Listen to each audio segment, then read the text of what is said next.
Hi, welcome back. It's perfect weather today to have a look at my onions and get these properly stored. I've had a really huge abundance of onions this year.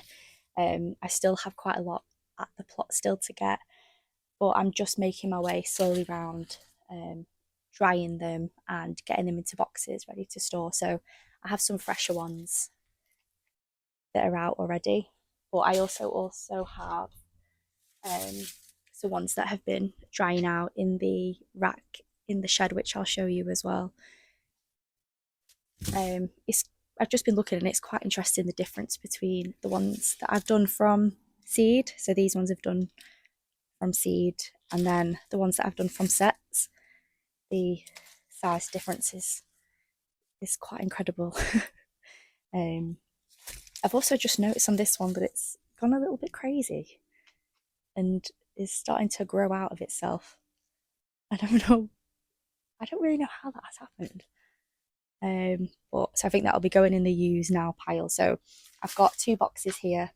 I've got one that I can hopefully store long term, and then I also have ones that I need to use as soon as possible. So they're the kind of ones that have got a split in them like that, or the skin's too peeled back to store long term, or they're a little bit small.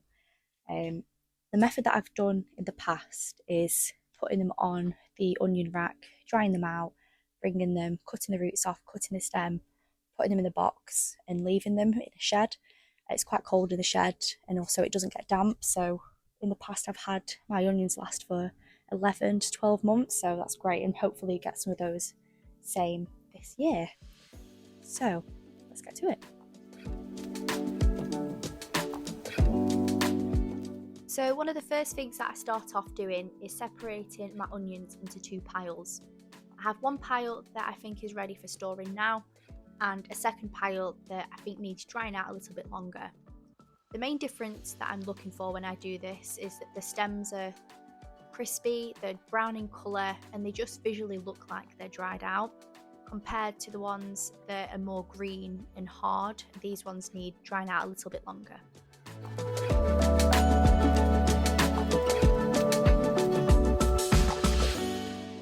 These are my ones that need drying out, and these are the ones that I can get ready now.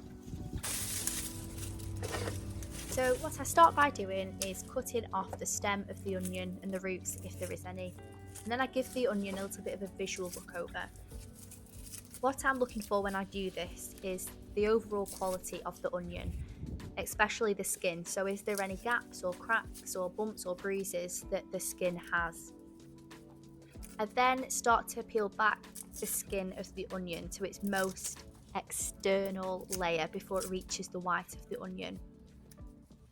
When I do this, I have two boxes. So I have one that I can use straight away and one that I think will store for a lot longer. When I'm looking at the onion, if I notice that there is cracks or gaps, it means that the onion hasn't fully cured, and it's more likely that that onion will get mildew or rot inside it, and as a rule of thumb it's just not going to last as long. So this goes into the use as soon as possible box. The perfect onion won't have any cracks or gaps into it, so this one looks like it has, but once I peel back that kind of crispy layer, I can see that the onion has a fully formed skin around it, which technically should mean that this will last a lot longer compared to the other one.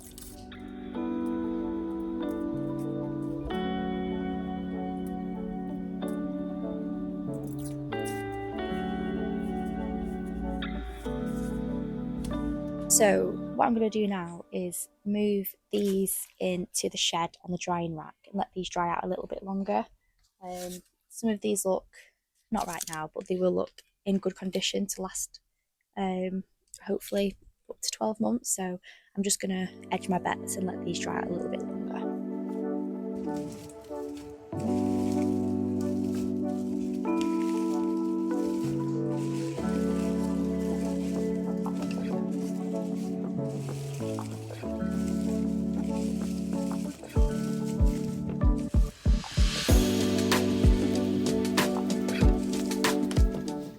So I hang my onions upside down so that the nutrients run out of the stems rather than into the bulbs, which helps with curing and also enhancing storage time.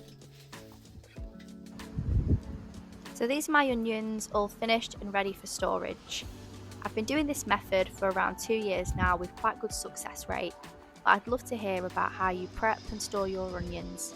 So if there's anything that I can do differently, let me know in the comments.